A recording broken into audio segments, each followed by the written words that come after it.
Who shined for the Dallas Cowboys in their first padded practice of the year? All that and more in this episode of the Locked On Cowboys podcast. You are Locked On Cowboys, your Locked daily Dallas Cowboys podcast. Part of the Locked On Podcast Network, your team every day. Locked on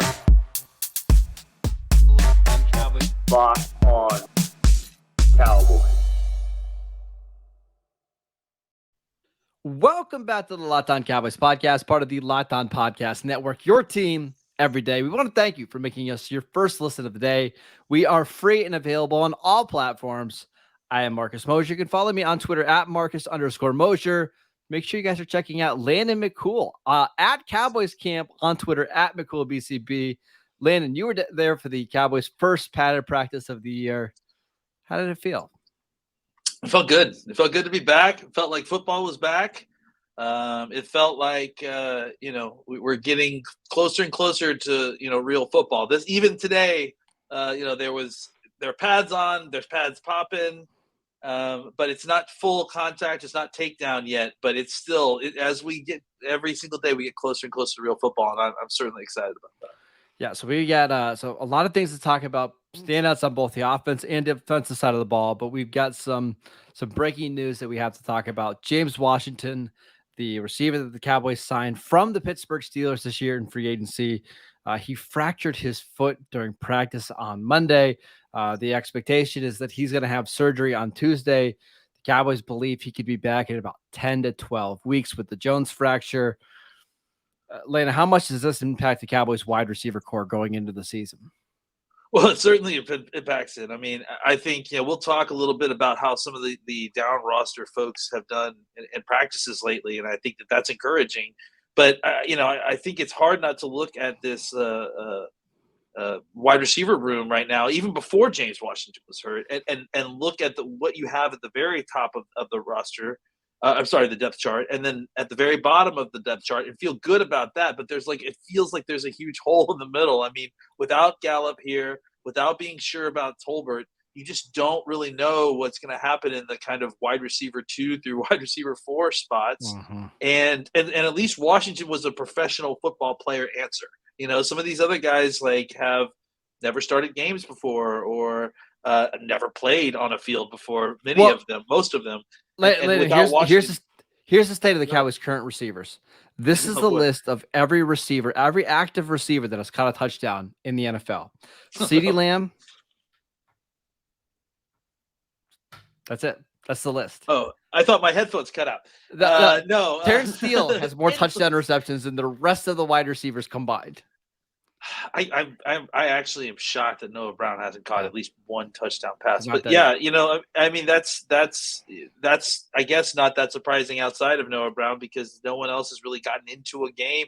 I guess It's a little bit shocking that Washington hasn't, but that's the thing is that it was not a great situation before Washington's injury. We were already talking about Cowboys potentially going into the regular season maybe signing one of these guys. And the idea maybe waiting until week 2, so the contract wasn't guaranteed. I don't know that they can wait anymore. I mean, without Washington, and it doesn't provide that kind of floor of professional experience that I think the Cowboys need. So, if anything, it probably just greatly accelerates the timeline that the Cowboys go free agent fishing at the wide receiver position. Not only that, but they need a veteran receiver to get to practice, right? I mean, they're just running out of guys that have any kind of experience at all. It's tough situation. It's tough for Washington. I wonder what's going to happen here. Are the Cowboys going to carry him on the active roster through week 1 so they can stash him on the IR? Or are they just going to put him in the injured reserve list now and kind of just move on? I have no idea. I still think we've got some news that needs to come from this whole thing. Absolutely. I mean, I don't think it's a surefire thing that he makes the team. Why? I don't know. He kind of had run out his usefulness by losing his this time and missing 10 weeks. It's because one of the reasons why we thought he had a great chance to contribute and play right away is because they had openings, right? That's right. When he comes back and when he's healthy, theoretically, Michael Gallup should be healthy, and Jalen Tolbert will slide in as your wide receiver 3, And then we get to the part like James Washington doesn't play special teams. So Yeah, exactly. this is going to be it's just a really unfortunate situation for all parties involved. It sucks that this had to happen. It felt like he would have had, like, I don't think he had roster issues like, getting onto the initial 53 if he just had a regular camp, but I think he was going to run into rosterable issues once everybody was back and healthy, if that was the case, and because of all the reasons you just mentioned. So maybe you just need to find a more permanent solution now, and I mean, there's not really a reason to wait on James Washington. Yeah. There was one bit of news that came out of the wide receiver or for the practice on Monday about the receivers that I actually want to talk to you about because you had an interesting tweet. But before we do that, I want to tell you guys about a new product that Built Bar has. It's absolutely delicious. It's the brand new Built Bar cookie dough. It's covered in chocolate. It's only 160 calories, a whopping 15 grams of protein. But just like every other Built Bar, it's absolutely incredibly tasty. I've been trying to hide them around my house in my refrigerator a little bit so my wife doesn't steal them. You're going to absolutely love it. It's the cookie dough chunk puff. Whether you need a snack for your workout, a late night treat, or you just need something quick to take with you onto the golf course or out to Cowboys practice, Built is the perfect protein bar, and they taste better than a candy bar. Ditch the calories, fat, and sugar. Grab yourself a Built Bar. Go to built.com and use promo code LOCK15 to get 15% off your next order. Promo code LOCK15. All right.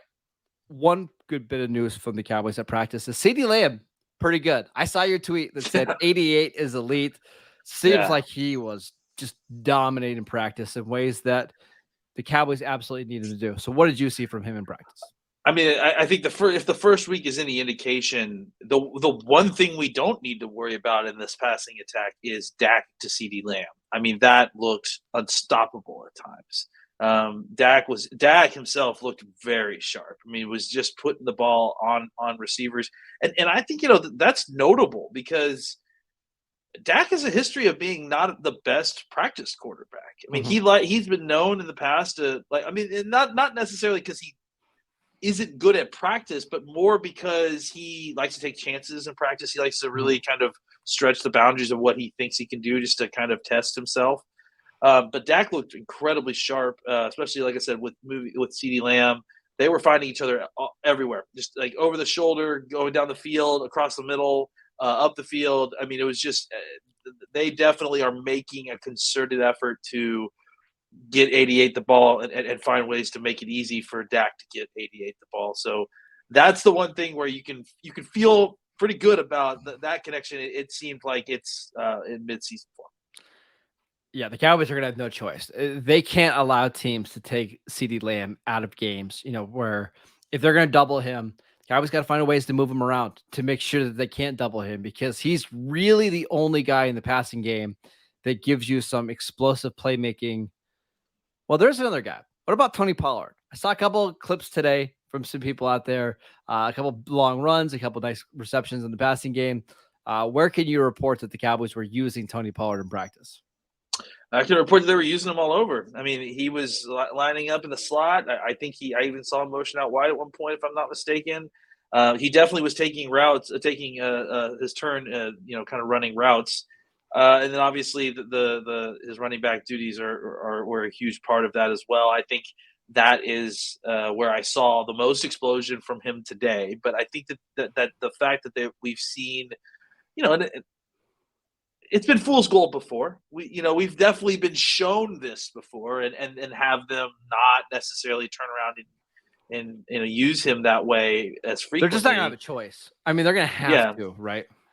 Well, again, and I think the segues nicely into another guy I want to talk. I think that last year the injury to Rico really hurt their ability to use Pollard just solely as kind of a movable chess piece because he had to be used kind of as the other running back that was on the game day roster that they wanted to give the ball to. And I think that Rico Dowdle, his injury he would have been the guy that maybe would have gotten a series or something that they could relieve Zeke, and then they could keep Pollard, kind of as a movable chess piece.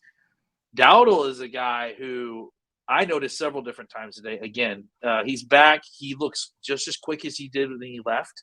And I think that hopefully, that really, I think, bodes well for the team. And I think that it means that you can bring him into the game. He can be your 53 man. He can be your third running back. He can take carries, and you can get great yards out of a guy like Rico Dowdle. And then you can kind of keep Pollard in sort of this movable mystery piece. I will say that I do think that one thing that's interesting to me is that the signing of and I'm still Turpin. learning his name is Turpin. I think the signing of Turpin really does add a good sense of good fortune here, because to me that reads like, okay, this is a position that we need a backup plan for. Like if Pollard is, so like they're committed enough to moving Pollard around and kind of having him be, I won't say web back like we've promised not to talk about, but I think the idea that they more of a movable chess piece, and that even if Pollard has to go someplace else or he's injured or he's out, they have a guy who can be that, who can play that role already on the roster. And to me, that signals a commitment to the role, which again gets me excited, because I think a commitment to the role means Pollard is going to be the main person playing that role, obviously. Yeah, I know our good friend Sigmund Bloom says every team needs somebody that can run the jet sweep and that teams actually have to honor. I think at the very least, that's Turpin's role, right? You can bring him in, do some of the end arounds, do the jet sweeps. He gives you a little bit of speed on offense, but I think you're right. I think he could probably fill in for Tony Pollard if Pollard has to be more of the traditional running back, or Pollard misses a game because of a tweak ankle. I think Turpin's probably going to have a bigger role in this offense than any of us expect. I think that's very possible, and you even saw a little bit of Dennis Houston doing some of that stuff. He's been getting some reps with the first team, so it's interesting to see exactly some of the roles that are already starting to form right now. All right, one more thing on the offense before we move on. Our basic rule is you can't take anything away from shorts and t-shirts when it comes to offensive line play. Yeah. Now, when the pads come on, we get a little bit better idea. I know this is practice number 1, and the Cowboys are still trying to ramp things up a little bit. But give us your first impressions of first-round pick Tyler Smith. That dude's very strong in person, too. I saw him absolutely bury Tristan Hill in a practice, or at some point in practice. And then I saw him, he was mostly playing guard, even with Leletsko out. You saw him taking second team snaps with the guard, and then at a certain point he rotated into the first team and McGovern stepped back.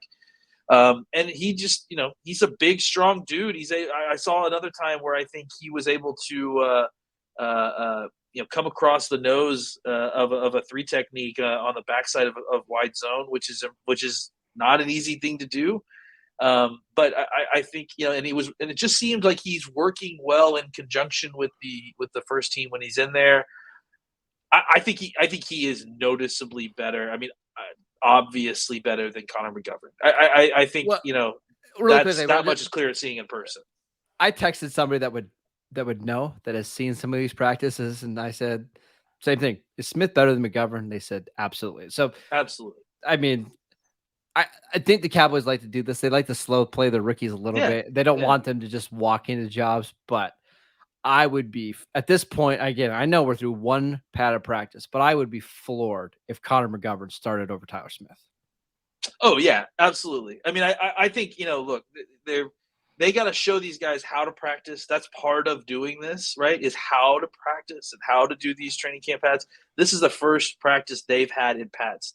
He's got to go behind a guy that has an example here. Things move kind of crazy and fast, and when you're in training camp, it's a lot of waiting around and seeing, but not for the players. They're moving from pod to pod. They're doing things with very little wasted motion, and I think just learning the rhythm of that is important in order to not they don't want practice being held up. That's like really what they are trying to avoid. You only have so much time.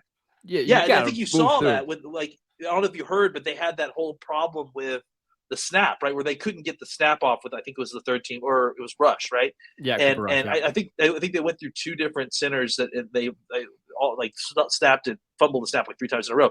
They were screaming, like they couldn't take it. Like they hate that. They are just trying to constantly rep, get through the pods. And so I think, when part of that is about getting these young guys the opportunity to watch a vet saying, okay, where are we going? Okay, what's this? All right, Mhm. all right, gotcha. And after a day or two of that, once they start getting into the mojo moments, the reps where they do 11 on 11, where it's like situational rep 11 on 11, it still excuse me, it still happens very quickly. So I think they're giving these young guys an opportunity to see, all right, here's how this all goes, and this is how quickly we expect you to do it, and then they can pick it up pretty quickly. We should also mention Matt Waletzko Yeah. because he suffered a shoulder injury a couple days ago. Mike McCarthy said they're still waiting to see if he can play through it. Surgery is going to happen at some point. The expectation is once he has surgery, he's going to be out 4 to 6 months. My guess is, Landon, that he's probably going to get the surgery sooner rather than later, just because get it done. And that way you can have a full off season. Of course, that would mean he would miss the entire 2022 season. It's really a bummer because this is somebody that needed as many reps as possible to kind of get up to the speed of the NFL. And he didn't even get to the first padded practice. Yeah, I mean, it was likely unrealistic that this guy was going to be able to get to a level where he was going to be a rosterable player. Of course. I mean, I'm not whatevering that it's that this is a huge blow for Let's Go. Absolutely is. But the good news here is that he was likely a red shirt guy anyways. I mean, I think they wanted to see what he could do, but I think the reality is that he was likely going to end up being a red shirt guy. It just stinks And for him that he doesn't get these yeah, reps, right? Because absolutely. he's not going to see live padded practices or contact for another entire season or a whole year. So it's just frustrating for him. Absolutely. And that part is absolutely frustrating. I think, now, if anything, there's a mechanism for him to stay on the team. I mean, obviously he's a draft pick, so he's under contract, but I mean, just like to kind of stash him while they can, keep him and develop him. And yeah, obviously it sets him back. But you hope he can get the surgery, get into the weight room, hopefully recover, get stronger. We'll try this same bat time, same bat channel next year. All right, let's open up your notebook when it comes to the defensive side of the ball. Who stood out? Who was the winner of practice for the defense? Man, the defensive backfield looks really, really good. It just felt like they were around the ball a lot. Lots of contested catches, lots of batted passes, interceptions. We saw Nashawn Wright go up tall and get an interception. Anthony Brown, man, I mean, just all over the place. Just keeps making plays, and that that looks good. I'm trying to think of some other folks that flashed. What about Micah Parsons? We should at least talk about Micah Parsons a little bit. I did see one rep where he just ran around, and he looked like he was moving at like 1.25 speed. But how did he look? I'm pretty sure that the offensive game plan for the for the reps that they were taking 11-11 was basically run the play away from that 11 guy. Let's see if we can not go towards him, because he's really good at making good plan. Good plan. It's a good plan. It's a good plan. It's a good priority, I think. It was. Again, I'm not even kidding, really. I think that they were making a concerted effort to kind of keep away from him, to stop him from blowing things up. But it didn't really help a ton, because it felt like every play, even the plays that they were running away from him, he was right there and pursuing in the backfield and like just about to catch up to the running back or the quarterback or whoever it was. So. I mean, Parsons still is Micah Parsons. I don't think we need to worry about that. I thought Leighton Vander Esch looked really good. There was a play where they ran. I think it was like a pitch out to Pollard, or maybe it was I think it was a jet sweep actually to Pollard, and Leighton Vander Esch read it the whole way and would have been an easy tackle for loss. I do want to talk about the linebackers a little bit, because that's actually who I got to watch the most. I will say that I saw Fowler with an impressive pressure on the second team. But I do want to talk about the linebackers real quick because that's who was closest to me. That's what I got my eyes on the most. Cox looks good. I mean, Jabril Cox. Yep. He looks healthy. He looks ready to go. It was very reactive. Looked just like the player that I saw on tape at LSU. So that was exciting.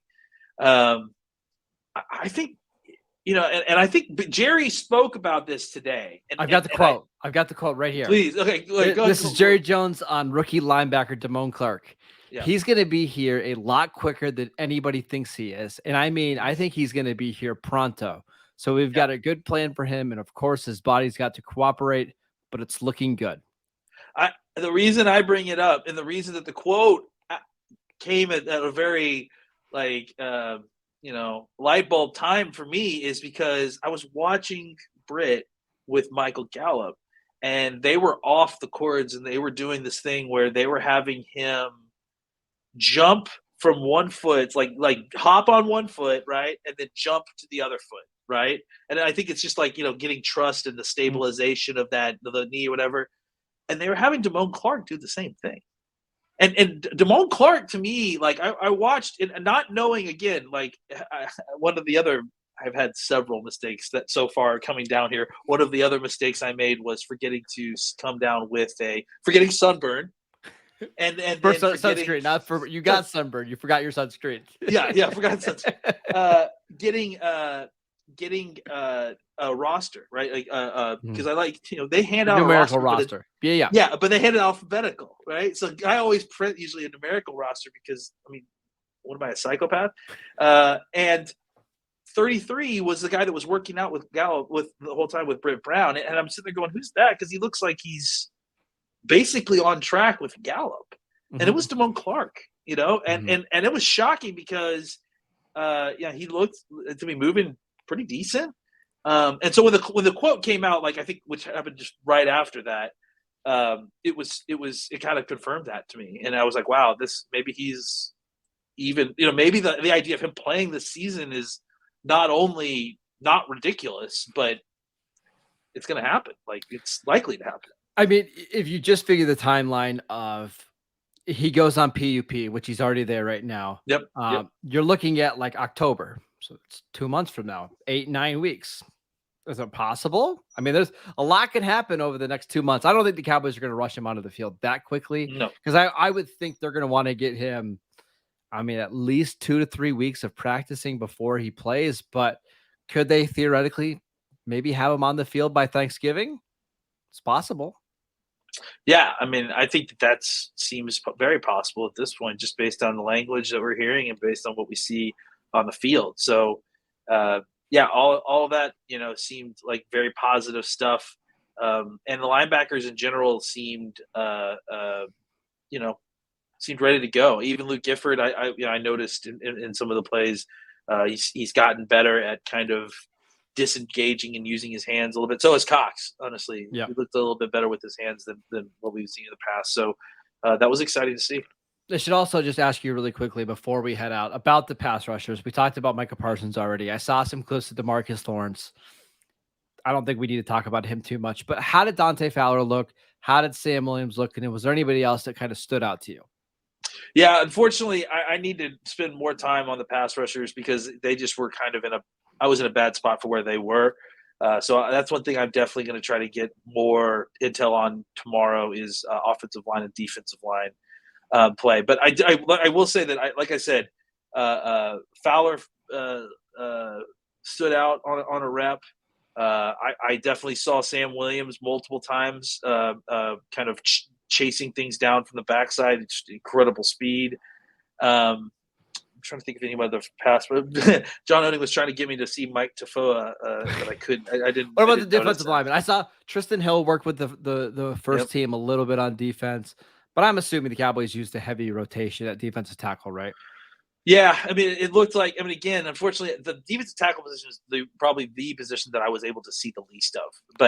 But when they were down doing the 11-11s, it seemed like they were using a lot of guys, including Golson, as a kind of a 3 technique. So I don't know if that's a permanent move to defensive tackle or if that plan is just to heavily use him there. But it's clear that he is going to spend some time inside. To me, he's going to be like that last defensive lineman on the roster. That's kind of the Swiss Army knife, just depending on the matchup, right? And depending on who's healthy, because we know the way the season goes. Guys are going to get banged up, but you can kind of move this guy all over the field. The Jack Crawford role? Well, I was going to say the Tyrone Crawford role, but Jack Crawford, yeah. Jack Crawford's another good one. That's probably the more likely outcome there. Well, so.